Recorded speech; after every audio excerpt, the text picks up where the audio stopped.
Sir, it was more than a reconnaissance journey to discover the origins of the people. They already knew the origins of the people. They were specifically looking for the Hebrews. They were also looking for the Garden of Eden.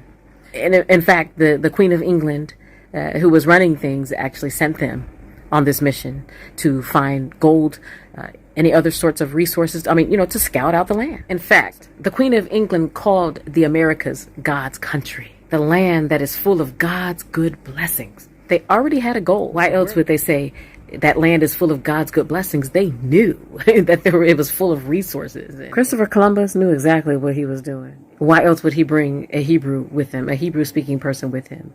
In fact, this is his first journey to the Americas.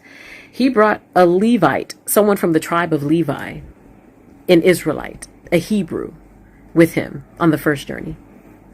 So they knew exactly what they were doing. They already had a goal in mind of what they were going to do, besides looking for resources.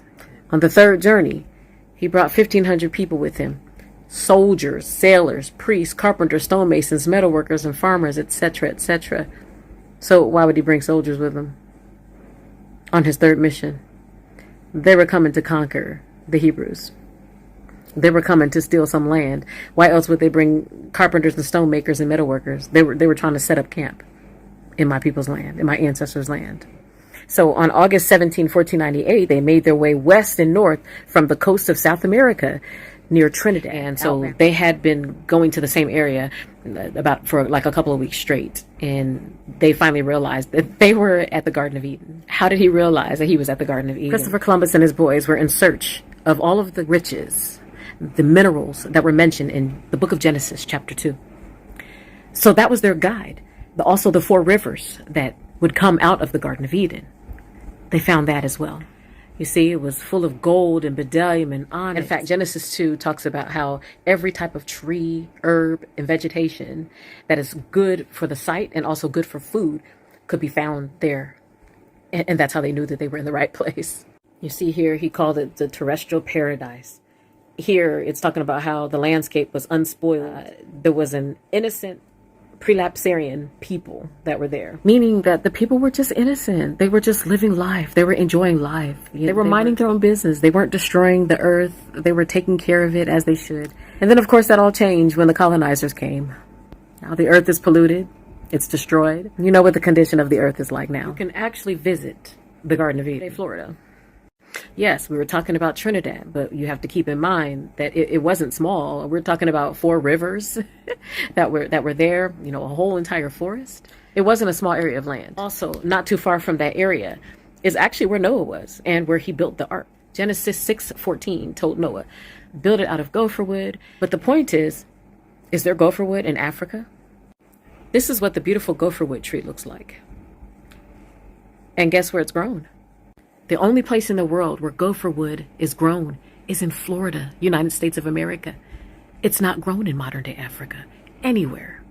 Recently, they started growing it, I think, in Georgia, but it has always been home to Florida, the Torreya tree. You already know.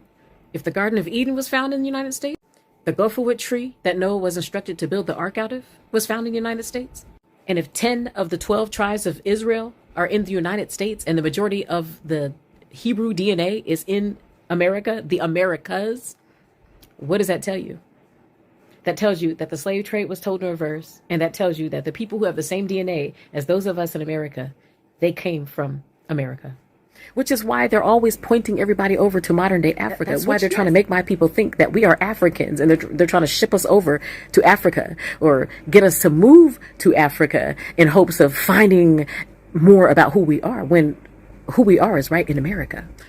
Why else do you think they finally lumped my people in with Africans? Prior to the 1980s, or they started getting us ready in the 1970s to be called Africans, or to change our identity to African. But prior to that, there was nothing African in our name or our identity. Nothing whatsoever.